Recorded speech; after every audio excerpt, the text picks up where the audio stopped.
RTV app వార్తల్ని క్షణాల్లో చదివే అవకాశం ఉంటుంది. ఒక న్యూస్ పేపర్, ఒక టెలివిజన్ ఛానల్ మీ చేతుల్లో ఎప్పుడూ ఉంటాయి. నా పేరు మురళీధర్ రెడ్డి, వడమాలపేట జెడ్పీటీసీ, నగిరి నియోజకవర్గం. ఇక్కడి పుత్తూరు, వడమాలపేట మండలాలకు సంబంధించినటువంటి నాయకులు రావడం జరిగింది. ఈ ప్రెస్ మీట్ ముఖ్య కారణం ఏమంటే, ఈ నెల అంటే గత నెల 25వ తేదీ నేను జెడ్పీటీసీ హోదాలో ప్రజల కోరిక మేరకు నేను అప్లాయగుంట సచివాలయము, అదేవిధంగా పత్తిపుత్తూరులో అయ్యన్నగారిపల్లిలో రైతు భరోసా కేంద్రము, బిఎంసి కేంద్రాలు ఓపెన్ చేయడం జరిగింది. ఆ మరుసటి రోజు అంటే 27వ తారీఖున అధికారులు ఏ అధికారంతో నా మీద ఫిర్యాదు చేసి పుత్తూరు డిఎస్పీ గారిని ఇబ్బంది పెట్టి ఆ శిలాఫలకాలను తొలగించడం జరిగింది. అంతవరకు ఉంది, బాగానే ఉంది. నేను గత ప్రెస్ మీట్లో కూడా చెప్పడం జరిగింది. నేను ప్రైవేట్ కేసుకి ప్రిపేర్ అయిపోయినాను. అధికారులు పాపం మేమేం చేసేదని రిక్వెస్ట్ చేస్తున్నారు. అయినా కానీ ఆంధ్రప్రదేశ్లో ఎవరికి కూడా ఇటువంటి అవమానం జరగకూడదనే ఉద్దేశంతో నేను ప్రైవేట్ కేసుకు పోతున్నాను. ఎందుకంటే కొన్ని దగ్గరలో ఎమ్మెల్యేలుగా మేము గెలిపిస్తే వాళ్ళ అన్నదమ్ముళ్ళు, వాళ్ళ కూతుర్లు ఓపెనింగ్లు చేయొచ్చు, భూమి పూజలు చేయొచ్చు. నేను ప్రెస్ మీట్ పెట్టినటువంటి తరువాత కూడా తొడా నిధులతో 51 లక్షల రూపాయలు రోజా వాళ్ళ అన్న రాంప్రసాద్ రెడ్డి వడమాలపేట మెయిన్ టౌన్లో భూమి పూజ చేశారు. దానికి కావాలని ఫోటోలు కూడా మా దగ్గర ఉన్నాయి, మేము ఇస్తాం. ఆయనకి ఏం అధికారం ఉందని ఆయన వాటిని ఓపెన్ చేశాడు, భూమి పూజ చేశాడు, ప్రారంభోత్సవం చేశాడు. అంటే మమ్మల్ని ప్రజలు ఎన్నుకుంటే మాకు ఉన్నటువంటి హక్కుల్ని కాలరాస్తూ ఆమె శిలాఫలకాలు పెరిగించేదానికి మాత్రం టైం స్పెండ్ చేస్తోంది, అభివృద్ధికి మాత్రం టైం స్పెండ్ చేయడం లేదు. ఇంకొకటి ఏమంటే, ఇదే మంత్రి ఎమ్మెల్యేగా ఉన్నప్పుడు కాకాని గోవర్ధన్ రెడ్డి గారు హక్కుల కమిటీ చైర్మన్గా ఉన్నప్పుడు ఎస్వి యూనివర్సిటీ సెనేట్ హాల్లో మీటింగ్ పెడితే ఈమె నా హక్కులకు భంగం కలుగుతూ ఉంది, నా విషయం నాకు ప్రోటోకాల్ ప్రకారం నాకు చెప్పవలసిన విషయాలు చెప్పడం లేదని ఆ రోజు సెనేట్ హాల్లో కాకాని గోవర్ధన్ రెడ్డి గారికి ఫిర్యాదు చేసింది. అప్పుడు ఆమెకైతే ఒక న్యాయము, మాకైతే ఒక న్యాయం. ఇది జనాలకు తెలియాలనే ఉద్దేశంతో చెప్పడం జరుగుతోంది. ఇంకొకటి ఏమంటే, ఈస్ట్ ఇండియా కంపెనీ వాళ్ళు కూడా మన భారతదేశంలో ఉన్నారు, కానీ వాళ్ళు వ్యాపార నిమిత్తం వచ్చినారు, వాళ్ళు వ్యాపారం చేసుకున్నారు. కానీ మా ఎమ్మెల్యే వాళ్ళ అన్నలు ఎక్కడి నుంచో బయట నుంచి వస్తే నాన్ లోకల్ అయిన వాళ్ళని గెలిపించినాం మేము. అందుకే మా మిట్టుతో మేము కుట్టుకున్నాం. విపరీతమైన దోపిడీ చేస్తూ ల్యాండ్ వాళ్ళ ఇంట్లోనే రచ్చలు. ఆమె ఒకరికి సపోర్ట్ చేస్తుంది, ఆయన ఇంకొక ఆయనకి సపోర్ట్ చేస్తారు. అధికారులను కూడా మానసికంగా ఇబ్బంది పెడుతున్నారు వాళ్ళు. ఎప్పుడెప్పుడా మా మండలంలో కానీ మా నియోజకవర్గంలో ఎప్పుడెప్పుడా ఎలక్షన్ కోడ్ రాబోతుందా, మనం ప్రశాంతంగా ఉండబోతామా అని అధికారులందరూ తలలు పట్టుకుంటున్నారు. ఈ మాదిరిగా ఉంటే మేము ఒకటే చెప్తున్నాం మా నాయకత్వానికి. ఈరోజు ముఖ్యంగా చెప్పడం ఏమంటే, నేను ఓపెన్ చేసి ఆ శిలాఫలకాలు పెరిగించినటువంటి అప్లాయగుంట, పత్తిపుత్తూరు ఈరోజు ఓపెనింగ్ టైం 3 గంటలకు అని చెప్పింది. మేము అందుకే మీకు 4 గంటలకు ప్రెస్ మీట్ టైం అడిగాం. ఇప్పుడే అందిన వార్త ఏమంటే, అప్లాయగుంటలో జనాలు లేక ఒక ప్రోగ్రాం క్యాన్సిల్ అయిపోయింది. ఒక ప్రోగ్రాం క్యాన్సిల్ చేసుకుంది. ఇప్పుడు మా ఊర్లోకి ఇంతవరకు రాలేదు. అక్కడ కూడా మా ఊరిలో ఎవరు లేరు, అంతా ఈ సచివాలయం స్టాఫు, ఈ వాలంటీర్లు, ఈ మండల స్థాయి అధికారులు తప్పితే మీరు ఎవరినైనా ఒక రిపోర్ట్ని పంపించి చూసుకోండి. మీరు నాయకులతో పనుల మండలంలో ఉండే నాయకులు వాళ్ళు వాళ్ళ పనుల కోసం వాళ్ళు వస్తూ ఉంటారు.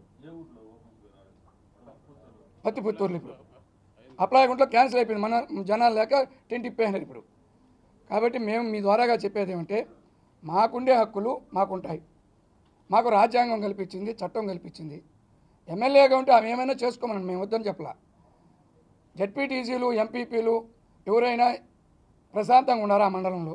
ఇతను నింటే జెడ్పీటీసీ భర్త. మేమిద్దరమే ఆ రోజు చిత్తూరులో మాట్లాడడం జరిగింది.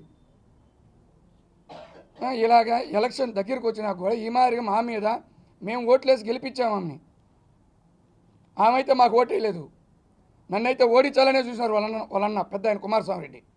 మా నాయకులకి అందరికీ చెప్పాడు, అయినా నేను గెలిచాను. ఈ మారి ఉంటే ఏం చేయాలనేది ఒకటి. మూడోది ఏమంటే ఆమె టికెట్ అన్నారు. ఆమె టికెట్ ఇమ్మనే వాళ్ళంతా ఆమె ఓడిపోతే భాను గెలుస్తారని కోరుకునేవాళ్ళే. ఇండైరెక్ట్గా భానుప్రకాష్ సపోర్ట్ చేసేవాళ్ళే ఆమె టికెట్ ఇమ్మని అడుగుతున్నారు. ఇది సత్యం. మీరు ఏ 10 మందిని ఇక్కడి నుంచి కాల్ చేసి అడిగినా మా కాన్స్టిట్యూషన్లో 10 మందిలో ఒక్కరు చెప్పినా కూడా ఆమె గెలుస్తుందని నేను శాశ్వతంగా ఇప్పుడుండే జెడ్పీటీసీకి రిజైన్ చేసి మీరు ఏం చెప్తే ఆ పనికి నేను రెడీ అవుతాను. మేము కోరుకునేది మా నాయకత్వాన్ని ఆలోచించమని చెప్తున్నాం. ఎక్కువ టైం ఆలోచిస్తే ఇంకా టైం తీసుకుంటే పార్టీ కూడా నష్టపోతుంది. మళ్ళీ నెక్స్ట్ వచ్చే వాళ్ళని గెలిపించుకోవాలంటే చాలా కష్టంతో కూడిన పని. కాబట్టి వీలైన తొందరగా ఏదో ఒక నిర్ణయం తీసుకోమని మీ ద్వారాగా కోరుకుంటున్నాం. అదేవిధంగా ఇది ఎంతవరకు న్యాయము, ఈ శిలాఫలకాలు మళ్ళీ ఈరోజు ఏర్పాటు చేయడం, ఒక మంత్రి హోదాలో ఉండి ఇంత కిందకి దిగజారుతుందంటే నేను నా కల్లో కూడా ఊహించలే. నేను కూడా 14 నుంచి 19 వరకు నేను నగర నియోజకవర్గంలో సింగిల్ ఎంపీపీ నేను ఒక్కడే గెలిచింది. నేను ఏ రోజు కూడా ఎమ్మెల్యేని కాదని టెంకాయ కొట్టింది లేదు, ఒక ఓపెనింగ్ చేసింది లేదు. అటువంటి ఆమె ఇటువంటి పనులకు ఒడిగడుతుందని మేము కళ్ళ కూడా ఊహించలే. ఆమె తీరులో ఇప్పటికి కూడా మార్పు రాలేదు. ఆమె తీరులో మార్పు వచ్చి ఉంటే ఓపెన్ చేయనరు, ప్రజలు ఓపెన్ చేయనరు, నేను వదిలేసి ఉండొచ్చు. వదలలేదు ఆమె నా మీద కక్ష సాధింపు. ఇప్పుడు నేను ఇది చేశాను, నిండ్రలో ఆమెకి జడ్పీటీసీ మా క్యాండిడేట్ ఎంపీ సర్పంచులు 10 మంది ఉన్నారు. అక్కడ రెడీగా 2-3 బిల్డింగ్లు ఉన్నాయి. అవి వాళ్ళు ఓపెన్ చేస్తారు. ఏదో ఒకటి మనకు టికెట్ వస్తుందో రాదో ఇచ్చినా మనం గెలిచే పరిస్థితుల్లో లేము. ఆమెనే వ్యతిరేకిస్తారు, పార్టీని ఎవరు వ్యతిరేకించడం లేదు. అవును, వాళ్ళు తెలుగుదేశంలో నుంచి ఈ పార్టీలోకి వచ్చినారు చూడు. తెలుగుదేశంలో నుంచి 2019 ఎలక్షన్ అయిపోయినాక అక్కడి నుంచి ఇక్కడికి మైగ్రేట్ అయినారు. వాళ్ళే ఆమె టికెట్ కావాలన్నారు. ఓల్డ్ కాంగ్రెస్ వాళ్ళు కానీ ఓల్డ్ వైసీపీ వాళ్ళు కానీ గెలిచే ప్రసక్తే ఉండదని మేము మా పార్టీ కరాఖండిగా చెప్పినాము. ఎవరికి ఇచ్చినా పార్టీ మీద అసంతృప్తి లేదు. ఎమ్మెల్యే మీద వాళ్ళ అన్నల మీదనే అసంతృప్తి ఉండేది, పార్టీ మీద లేదు. మేము ఆల్రెడీ చేసేసినాము. మేము 5 మండలాల్లోనూ ఆల్రెడీ మా హైకమాండ్కి చెప్పడం జరిగింది. అన్నీ 5 మండలాలు: నిండ్ర, విజయపురం, నగిరి, పుత్తూరు, వడమాలపేట. మా అధిష్టానం ఎవరికి చెబితే వాళ్ళకి మేము పనిచేసేదానికి రెడీగా ఉన్నాం. ఎవరికి ఇచ్చినా మేము కూడా పనిచేస్తాం. గెలవకపోతే మేమేం చేయలేం. అప్పుడు కూడా నెపం మాన్యతకు వస్తుంది. మేము చక్రపాణి రెడ్డికి ఇచ్చినా ఇబ్బంది లేదు, పుత్తూరు ఏలుమలైకి ఇచ్చినా ఇబ్బంది లేదు, మీకు ఇచ్చినా ఇబ్బంది లేదు. మాకు మా శక్తి కోసం మేము 19లో 14లో ఆమెను గెలిపెట్ట ట్రై చేసినామో అదే మరి. ఇప్పుడు మా వాళ్ళంతా ఒకే నినాదం, లోకల్ వాడికే టికెట్ కావాలన్నారు, బయట వాళ్ళకి ఇస్తే మేము చేయమన్నారు.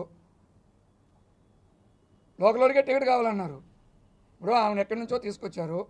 ఆమె 2 మాటలు ఓడిపోయింది.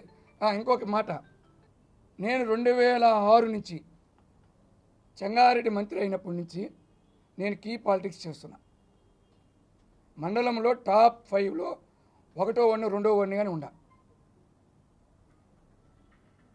మాకు జడ్పీటీసీ టికెట్ ఇచ్చేది ఆమె 2 మాటలు తెలుగుదేశంలో ఓడిపోయింది. ఆమె నగిరిలో ఒకసారి, చంద్రగిరిలో ఒకసారి. ఆ 2014లో నేను ఎంపీపీగా నిలబడిపోయింటే ఆ రోజు కూడా ఆమె ఓడిపోయి ఉంటుంది. ఆ రోజు కూడా నా మండలం నేను ఒక్కడే ఎంపీపీ. నా మండలంలోనే జడ్పీటీసీ ఎంపీపీ గెలిచింది. ఆ రోజు కూడా 1780 ఓట్లు నా మెజార్టీ. మాకు అంత ఆర్థిక స్తోమత లేదన్నా. మా వ్యతిరేక వర్గం మొత్తం అభిప్రాయం ఇది. ఎస్, మేము ఎవరు వినిపించినా మేము ఒకరు వినిపించినట్టే, వాళ్ళు వినిపించినట్టే మేము వినిపించినట్టే. ఆడ కాయన్నాడు రవిశేఖర్ రాజు, ఆయన లక్ష్మీపతి రాజు,